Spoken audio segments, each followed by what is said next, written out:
బిర్యానీలో బొద్దింకలు, కర్రీలో జెర్రీలు, ఐస్ క్రీంలో ఈగలు, భక్తులతో నిత్యం రద్దీగా ఉండే తిరుపతిలో పరిస్థితి ఇది. అక్కడ ఏ హోటల్ చూసినా, ఏ రెస్టారెంట్ చూసినా పరిస్థితి ఇంతకంటే ఘనంగా లేదని స్థానికులు చెప్తున్నారు. భక్తులతో కిటకిటలాడే తిరుపతిలో తీరు మారకపోతే భవిష్యత్ ప్రమాదకరంగా మారుతుందని ఆందోళనలు వ్యక్తమవుతున్నాయి.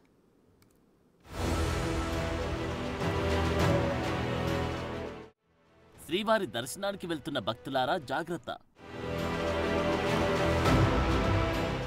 తిరుపతి హోటళ్లలో భోజనం చేస్తే అంతే సంగతి. భయం పుట్టిస్తున్న స్పైసీ పారడైజ్ హోటల్ ఘటన. హోటల్ను సీజ్ చేసిన ఫుడ్ సేఫ్టీ అధికారులు.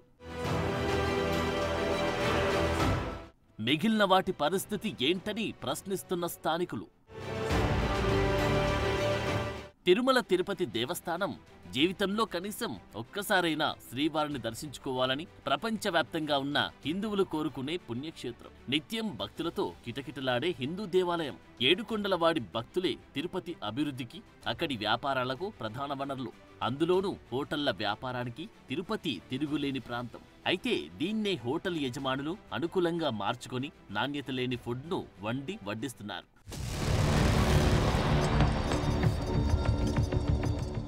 రీసెంట్ గా ఓ వ్యక్తి స్పైసీ పారడైజ్ హోటల్లో బకెట్ బిర్యానీని స్విగ్గీ ద్వారా ఆర్డర్ చేశారు. దీనికోసం ఏకంగా 1255 రూపాయలు చెల్లించాడు. ఆర్డర్ తీసుకుని ఓపెన్ చేసిన ఆ వ్యక్తి షాక్ అయ్యాడు. ఎందుకంటే ఆ బిర్యానీలో బొద్దింక ఉంది. వెంటనే హోటల్ నిర్వాహకులకు కాల్ చేసి అడిగితే వారి నుంచి నిర్లక్ష్యంగా సమాధానం వచ్చింది. దీంతో వినియోగదారుడు బిర్యానీలో బొద్దింక ఫోటోలు, వీడియోలు సోషల్ మీడియాలో పోస్ట్ చేశాడు. ఆ పోస్టులు సోషల్ మీడియాలో వైరల్ కావడంతో ఫుడ్ సేఫ్టీ అధికారులు రంగంలోకి దిగి స్పైసీ పారడైజ్ హోటల్లో తనిఖీలు చేశారు. వంటగదిలో బొద్దింకలు, చెత్త, భరించలేని స్మెల్ చూసి అధికారులు అవక్కయ్యారు.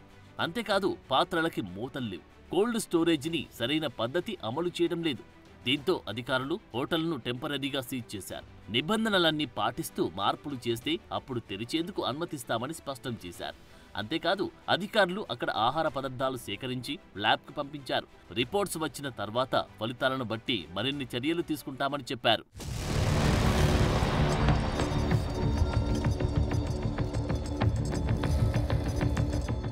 స్పైసీ పారడైజ్ వరకు చర్యలు బాగానే ఉన్నా మిగిలిన వాటి పరిస్థితి ఏంటనే ప్రశ్నలు వినిపిస్తున్నాయి.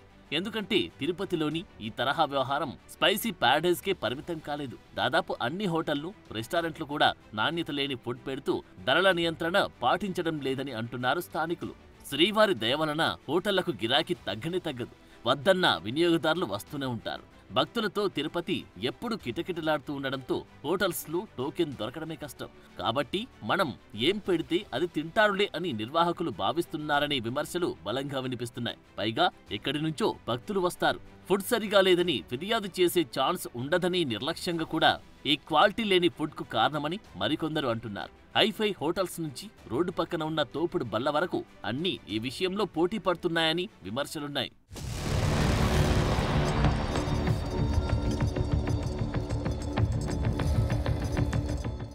నాసిరకం సరుకులు, నూనెలు, రంగులు, కల్తీ పదార్థాలు కలిపిన ఆహారం తయారు చేసి విక్రయిస్తున్నారు. దేవుడా, మేం ఆరోగ్యంగా ఉండాలని శ్రీవారిని దర్శనం చేసుకోవడానికి వచ్చిన భక్తులు ఈ హోటల్స్లో అనారోగ్యాన్ని కొనుక్కొని వెళ్తున్నారు. ఈ పరిస్థితి తిరుపతికి ఉన్న బ్రాండ్ నేమ్ని దెబ్బతీస్తుందని చాలా మంది ఆవేదన వ్యక్తం చేస్తున్నారు. హోటల్స్లో ఫుడ్ సరిగా లేకపోతే శ్రీవారిని దర్శించుకునే వారు కూడా తగ్గిపోయే ప్రమాదం కూడా ఉంది. దీంతో స్థానిక అధికారులు ఈ విషయాన్ని చాలా సీరియస్గా తీసుకోవాలి. తిరుపతి అంటే వ్యాపారం మాత్రమే కాదు, హిందువుల మనోభావాలతో ముడిపడి ఉన్న ప్రాంతం. కాబట్టి చిన్న పొరపాటు జరిగినా భక్తుల్లో భయాందోళనలు పెరుగుతాయి. సో హోటళ్ల నిర్వహణపై అధికారులు ప్రత్యేక దృష్టి పెట్టాల్సిన అవసరం ఉంది.